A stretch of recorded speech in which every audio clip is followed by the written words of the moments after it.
Em nome do Pai, do Filho, do Espírito Santo. Amém. Vamos dar continuidade ao nosso estudo sobre o Catecismo da Igreja Católica e nesta aula abordaremos o capítulo 2, Deus vem ao encontro do homem. Vamos abordar os parágrafos números 50 ao 73, falando do artigo 1, a revelação de Deus. Na aula passada, nós começamos a falar sobre o homem é capaz de Deus, né? Essa capacidade que o homem tem de, por meio da razão, perceber a existência do Criador. Quem não viu a primeira aula, está chegando aqui agora, recomendo que assista a primeira aula, a aula anterior primeiro, pois nosso estudo ele segue uma sequência sistemática. Então, cada aula ela vai acrescentando conhecimento baseado na aula anterior. Então, há uma complementariedade no estudo. Pois bem, vamos iniciar essa aula de hoje. Deixa eu compartilhar a tela aqui para lermos o texto do Catecismo com mais facilidade. Eu estou utilizando um texto do Catecismo que é encontrado na internet, em PDF, às vezes pode ter algum erro de digitação. Então, é bom que todos, católicos, todos que queiram estudar o catecismo, adquiram o livro físico, a edição típica vaticana, ou também pode acessar no site do Vaticano, lá tem o catecismo, você pode acessar online e ler. Tem também um aplicativo do catecismo que você encontra aí nas lojas de aplicativos do Android, e é grátis o aplicativo do Catecismo, muito, muito bom. Bom, o capítulo 2 da primeira parte do Catecismo, Deus vem ao encontro do homem. Então, aqui a partir do parágrafo 50, vai dizer que, mediante a razão natural, o homem pode conhecer a Deus, com certeza, a partir de suas obras, ou seja, pelas obras da criação, nós percebemos que existe um Criador, existe um Deus. Existe outra ordem de conhecimento, mas existe, aqui está faltando a letra, mas existe outra ordem de conhecimento que o homem, de modo algum, pode atingir por suas próprias forças, ou seja, a da revelação divina. Então, o homem só consegue compreender Deus até certo ponto, com o uso da razão.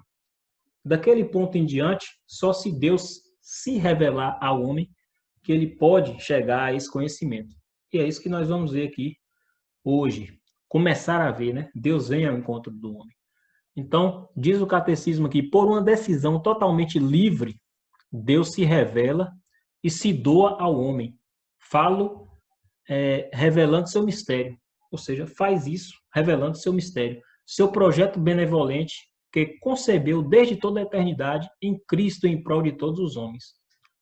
Revela plenamente seu projeto enviando seu Filho bem-amado, nosso Senhor Jesus Cristo, e o Espírito Santo. Ou seja, Jesus Cristo é a plenitude da revelação divina. Nós vamos ver mais à frente. Então, iniciando aqui o artigo 1º sobre a revelação de Deus,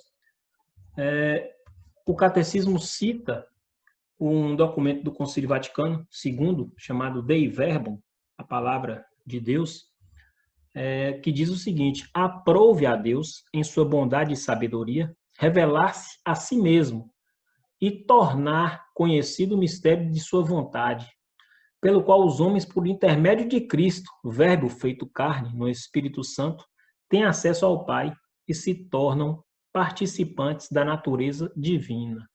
Ou seja, Deus quis, por sua bondade, por sua sabedoria, por sua vontade, se revelar a si mesmo ao homem. E tornar essa revelação, esses mistérios da fé, tornar esses mistérios acessíveis ao homem através de Jesus Cristo, que se tornou homem, se fez carne e habitou em nosso meio. Se diz, né, o eterno entrou no tempo. Deus, que era eterno, não tinha começo nem fim, ele entra no nosso tempo através de Jesus Cristo e nos dá acesso ao conhecimento de Deus através de Jesus Cristo. Continua aqui o catecismo. Eu não vou ler os parágrafos totalmente, separei, grifei aqui algumas partes para incrementar aqui a nossa fala, né? Para consubstanciar aquilo que nós estamos explicando. E aí vocês em casa vão lendo aí depois todo o parágrafo e refletindo e ouvindo aqui depois o vídeo para desenvolver esse conhecimento acerca do tema. Então, continuando aqui, ao revelar-se, Deus quer tornar os homens capazes de responder-lhe, de conhecê-lo e de amá-lo, bem além do que seria capazes por si mesmo. É aquilo que nós falamos no início. Por si mesmos, os homens não conseguiriam ter essa plenitude do conhecimento de Deus. E ainda não conseguimos alcançar essa plenitude, né? Só alcançaremos essa plenitude quando estivermos unidos realmente a Deus. Mas essa revelação divina já é algo mais acessível a nós a partir do momento em que Deus vem ao nosso encontro. Então, com isso, com a revelação de Deus, ele nos torna capaz de responder a essa revelação, de conhecer, de amar a Deus. O projeto divino da revelação realiza-se ao mesmo tempo por ações e por palavras intimamente ligadas entre si e que se iluminam mutuamente. E nós vamos ver isso nessa pedagogia divina, nessa história da humanidade onde Deus vai atuando e nela vai se revelando. Deus se revela na história. Santo Irineu de Leão, lá do século II, século III, vai dizer o seguinte: o verbo de Deus habitou no homem e fez-se filho do homem para acostumar o homem a aprender a Deus e acostumar a Deus a habitar no homem, segundo o beneplácito do Pai. Uma citação aqui da obra Há Diversos Hereses, de Irineu de Leão. E como eu falava dessa pedagogia divina da revelação, essa revelação acontece na história e em etapas. Então, as etapas da revelação. Desde a origem, Deus se dá a conhecer. Criando pelo Verbo o universo e conservando, Deus proporciona aos homens, nas coisas criadas, um permanente testemunho de si. Ou seja, permitir que os homens conheçam a Deus pela criação. E, além disso, no intuito de abrir o caminho de uma salvação superior, manifestou-se a si mesmo, desde os primórdios, a nossos primeiros pais. Convidou-os a uma comunhão íntima consigo mesmo, revestindo-os de uma graça e de uma justiça resplandecente. Aqui o catecismo está fazendo referência ao jardim do Éden e aos nossos primeiros pais, Adão e Eva, mostrando que eles tinham uma comunhão íntima com Deus. Deus se revelou a eles e eles eram revestidos de uma graça e de uma justiça resplandecente. É o que na teologia nós chamamos de bens preternaturais, aqueles bens com que o homem foi criado, com que o homem e a mulher foram criados antes de pecarem, que são a imortalidade, ou seja, o homem não morria, a morte entra no mundo através do pecado.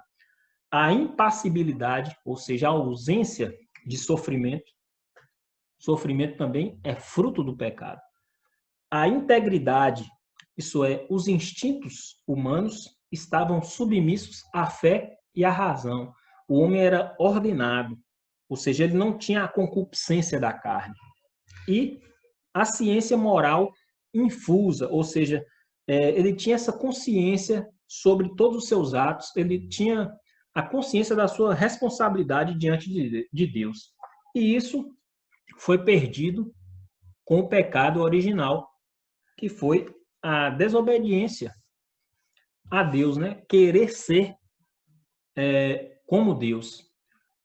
Mas, mesmo após o pecado, Deus não abandona o homem. E nós vamos ver aqui. Essa revelação não foi interrompida pelo pecado de nossos primeiros pais. Deus, com efeito, após a queda destes, com a prometida redenção, alentou-os a esperar uma salvação e velou permanentemente pelo gênero humano, a fim de dar a vida eterna a todos aqueles que, pela perseverança na prática do bem, procuravam a salvação. E quando pela desobediência perderam vossa amizade, não os abandonastes ao poder da morte. Oferecestes muitas vezes aliança aos homens e às mulheres. Essa última citação aqui é do Missal Romano, de uma parte do Missal Romano. E aí nós vamos ver quais foram essas alianças, né? Primeiro, a aliança com Noé. Então, desfeita a unidade do gênero humano pelo pecado, ou seja, a partir do pecado o homem rompe essa amizade com Deus, é expulso do paraíso e começa a desenvolver as nações, né? Os povos dispersos pelo mundo. Então, desfeita a unidade do gênero humano pelo pecado, Deus procura, antes de tudo, salvar a humanidade, passando por cada uma de suas partes.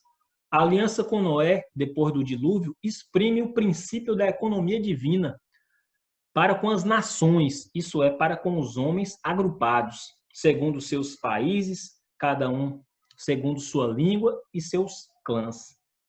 Então, nós vamos observar aqui, ó, que a aliança com Noé permanece em vigor durante todo o tempo das nações, até a proclamação universal do Evangelho. E a Bíblia venera algumas grandes figuras das nações, tais como Abel, o justo, o rei sacerdote Melquisedeque, que é figura de Cristo, os justos Noé, Daniel, Jó. Assim, a Escritura exprime que grau elevado de santidade podem atingir os que vivem segundo a aliança de Noé, na expectativa de que Cristo congregue na unidade todos os filhos de Deus dispersos. Então, às vezes surge uma dúvida se esses patriarcas do Antigo Testamento podem ser venerados, tidos como santos. Aqui o catecismo explica, né, que eles são veneradas essas figuras pela santidade que eles conseguiram alcançar, mesmo na antiga aliança. Inclusive, eu já havia até um ícone de Moisés, onde tem a figura de Moisés com as tábuas da lei, né? Uma forma de lembrar desse personagem bíblico e daquilo que ele representa na história da salvação. Deus elege Abraão, continuando aqui. Para congregar a humanidade dispersa, Deus elegeu Abraão, chamando para fora de seu país, de sua parentela e de sua casa. Nós vamos ler isso no livro de Gênesis. Para fazer dele, ele era chamado primeiramente de Abrão. Depois que ele vai se tornar o pai de muitos povos, Deus lhe dá essa missão e muda-lhe o nome para Abraão, acrescentou mais um A, que vai significar justamente o pai de uma multidão de nações. Nós vamos ver isso em Gênesis 17:5. Em ti serão abençoadas todas as nações da terra. Então, o povo originário de Abraão será o depositário da promessa feita aos patriarcas. Ou seja, Deus começa a formar um povo escolhido para ser salvo, né? O povo da eleição, chamado a preparar o congraçamento um dia de todos os filhos de Deus na unidade da igreja. E aí nós vamos ler aqui o que diz o Evangelho de João, capítulo 11, versículos de 49 a 52, sobre isso aqui, sobre essa preparação para congregar os filhos de Deus nessa unidade da igreja.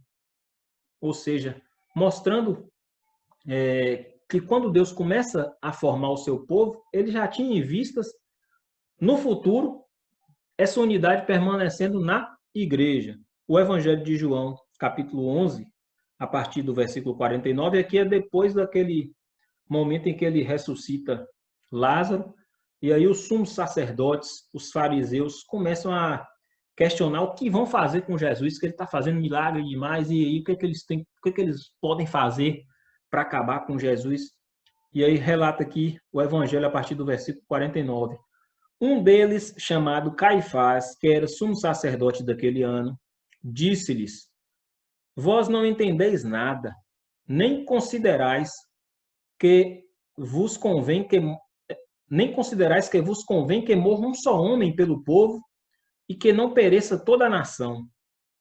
E ele não disse isso por si mesmo, mas como era sumo sacerdote daquele ano, profetizava que Jesus havia de morrer pela nação, e não somente pela nação, mas também para que fossem reconduzidos à unidade os filhos de Deus dispersos.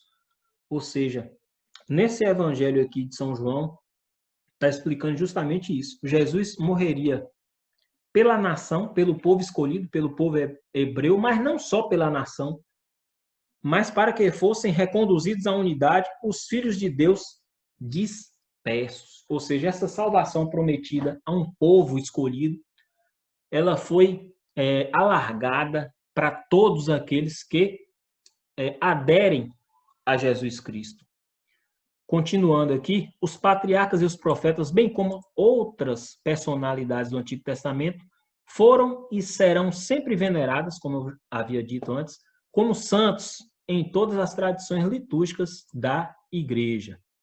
Continuando aí essa pedagogia divina da sua revelação, gente, para compreender isso com profundidade, que o catecismo ele resume.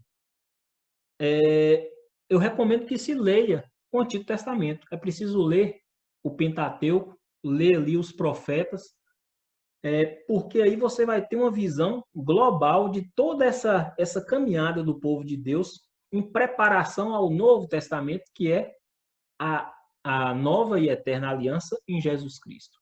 Continua aqui. Deus forma seu povo. Depois dos patriarcas, Deus formou Israel como seu povo, salvando-os da escravidão do Egito. Isso aqui a gente vai ver no Êxodo. Fez com ele a aliança do Sinai e deu-lhe por intermédio de Moisés a sua lei para que o reconhecesse e o servisse como um único Deus vivo e verdadeiro, Pai providente e justo juiz, e para que esperasse o Salvador prometido, Israel é o povo sacerdotal de Deus, aquele que traz o nome do Senhor, Deuteronômio 28:10. E o povo daqueles aos quais Deus falou em primeiro lugar, ou seja, aquele primeiro povo em que Deus se revela.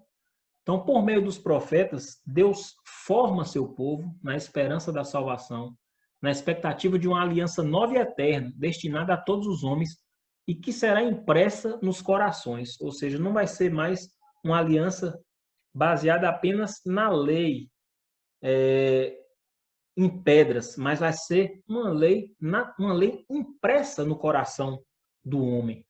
E aqui a gente pode ler em Jeremias 31, versículo 31, dias virão, oráculo do Senhor, em que firmarei nova aliança com as casas de Israel e de Judá. Será diferente da que concluí com seus pais no dia em que pela mão os tomei para tirá-los do Egito, a aliança que violaram, embora eu fosse o esposo deles. Eis a aliança que então farei com a casa de Israel, oráculo do Senhor. Eu lhe incutirei a minha lei, eu a gravarei em seu coração, serei o seu Deus, e Israel será o meu povo. E esse Israel, que será o povo de Deus, hoje é a igreja, o novo Israel, a nova congregação de todo o povo de Deus. E aí, continuando, nós vemos aqui o seguinte: Jesus Cristo, mediador e plenitude de toda a revelação. Deus tudo disse no seu verbo, ou seja, muitas vezes e de modo diversos falou Deus outrora aos pais pelos profetas. Agora, nestes que são os últimos dias, falou-nos por meio do seu Filho. Nós vamos ver isso em Hebreus 1, de 1 a 2. Cristo, o Filho de Deus feito homem, é a palavra única, perfeita e insuperável do Pai. Nele o Pai disse tudo e não há outra palavra senão essa. Então, Jesus é a plenitude da revelação. O Papa Bento XVI escreveu em 2011 uma exortação apostólica pós-sinodal chamada Verbum Domini, sobre a palavra de Deus. E ele diz o seguinte: a novidade da revelação bíblica consiste no fato de Deus se dar a conhecer no diálogo que deseja ter conosco. Ou seja, a novidade da revelação é justamente o fato de Deus se dar a conhecer a nós. E é a luz da revelação feita pelo Verbo Divino, ou seja, feita por Jesus Cristo, que se esclarece definitivamente o enigma da condição humana. Ou seja, nós só podemos entender o que é o homem, qual a finalidade do homem, por que o homem existe, porque Deus criou o homem em Jesus Cristo. Por isso que diz aqui, nele o Pai disse tudo e não há outra palavra senão essa. E São João da Cruz vai fazer uma citação aqui dizendo o seguinte, comentando Hebreus 1, de 1 a 2. Porque em dar-nos, como nos deu seu Filho, que é a palavra única, e outra não há, tudo nos falou de uma só vez, nessa única palavra, e nada mais tem a falar. Pois o que antes falava por partes aos profetas, agora nos revela inteiramente, dando-nos o tudo que é seu Filho. Se atualmente, portanto, alguém quisesse interrogar a Deus, pedindo-lhe alguma visão ou revelação, não só cairia no insensatez, mas ofenderia muito a Deus por não dirigir os olhares unicamente para Cristo, sem querer outra coisa ou novidade alguma.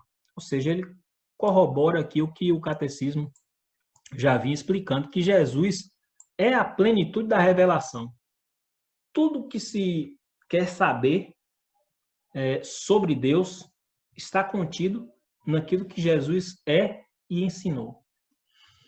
Não há e nem haverá, não haverá outra revelação. A economia cristã, portanto, com uma aliança nova e definitiva, jamais passará e já não há que esperar nenhuma nova revelação pública antes da gloriosa manifestação de nosso Senhor Jesus Cristo.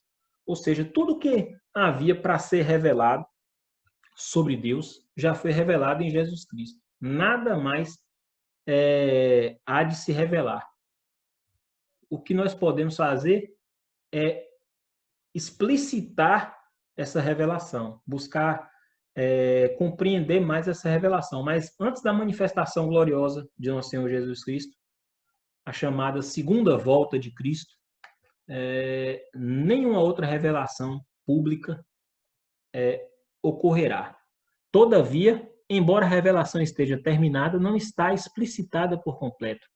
Caberá à fé cristã captar gradualmente todo o seu alcance ao longo dos séculos. E é isso que a Igreja faz através do seu magistério, através da Sagrada Tradição e através da Sagrada Escritura, de onde ela retira o conhecimento, explicita essa revelação divina. Continuando aqui, falando um pouquinho sobre revelações privadas ou particulares, pessoas que têm aquelas revelações e começam a divulgar. No decurso dos séculos, houve revelações denominadas privadas, e algumas delas têm sido reconhecidas pela autoridade da Igreja. Elas não pertencem, contudo, ao depósito da fé, ou seja, elas não fazem parte da revelação pública da Igreja.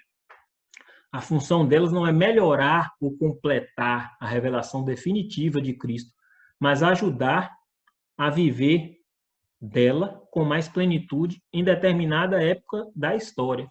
Às vezes uma revelação particular ajuda a compreender mais como viver o evangelho, como viver a palavra, dependendo do contexto histórico da época histórica.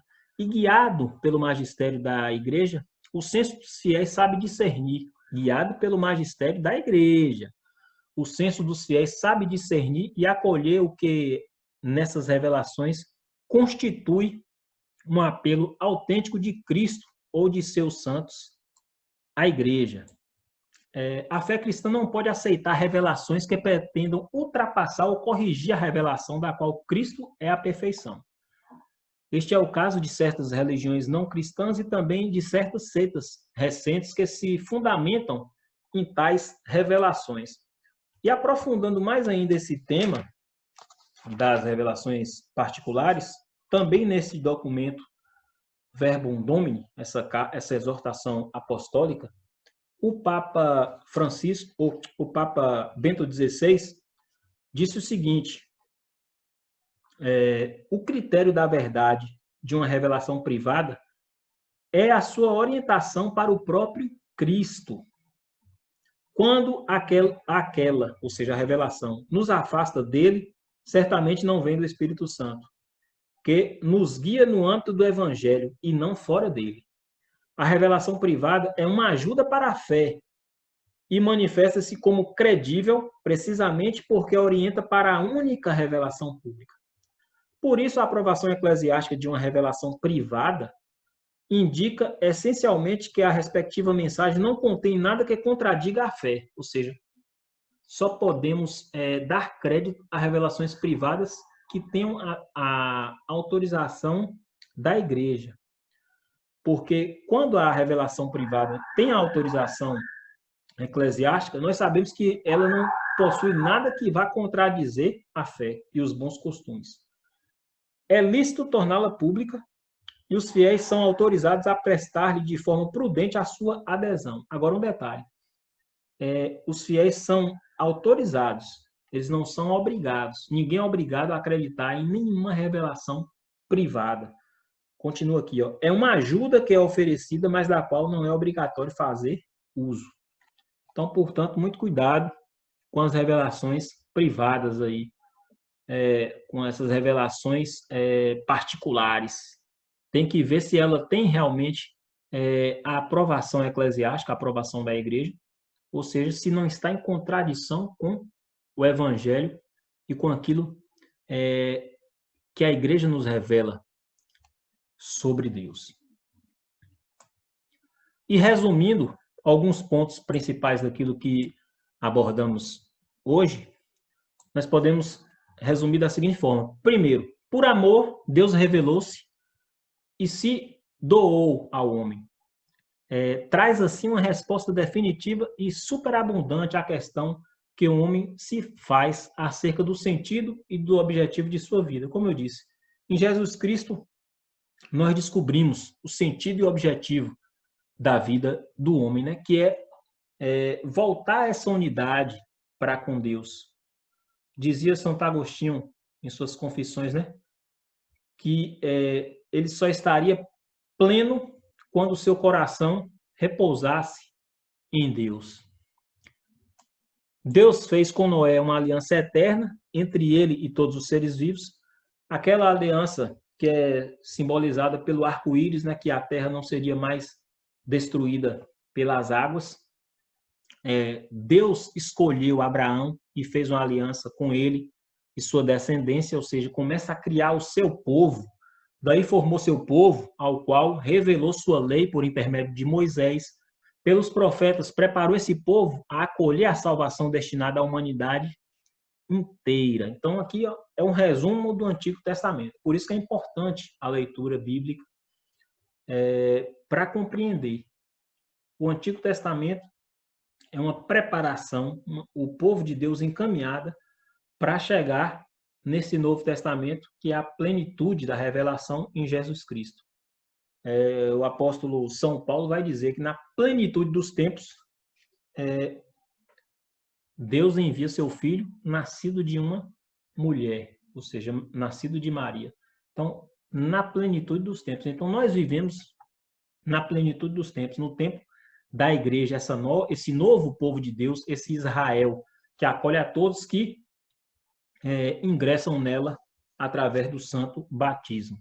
Daí a importância de estarmos pregando, evangelizando, para que todos conheçam esse caminho de salvação. Continuando aqui, Deus revelou-se plenamente enviando o seu próprio Filho, que eu acabei de falar, no qual estabeleceu sua aliança para sempre. O Filho é a palavra definitiva do Pai, de sorte que depois dele não haverá outra revelação. Então agora só aguardamos a vinda gloriosa de Jesus Cristo e a parousia, né? Que é a parousia, o fim dos tempos. Então assim nós terminamos esta aula de hoje. Sobre a periodicidade das publicações dos vídeos, eu não tenho como demarcar uma data precisa, porque eu tenho minhas atividades, né? Meus deveres de Estado a cumprir. Sou casado, tenho 2 filhos, tenho trabalho, tenho outras atividades na igreja, pastoral familiar, coordenação de curso de teologia para leigos. E, além disso, ainda estou fazendo uma graduação, um curso superior em teologia. Então, o tempo é curto para que produzamos estes vídeos com a maior frequência e rapidez. Mas, com fé em Deus, aos poucos nós vamos estudando o catecismo. Espero que vocês estejam gostando. Deixem aí os comentários, compartilhe com mais pessoas, que é importante esse retorno de vocês sobre esse trabalho que nós estamos desenvolvendo para a glória e pela graça de Deus. Então, nos vemos assim na próxima aula, se Deus quiser. Em nome do Pai, do Filho, do Espírito Santo. Amém.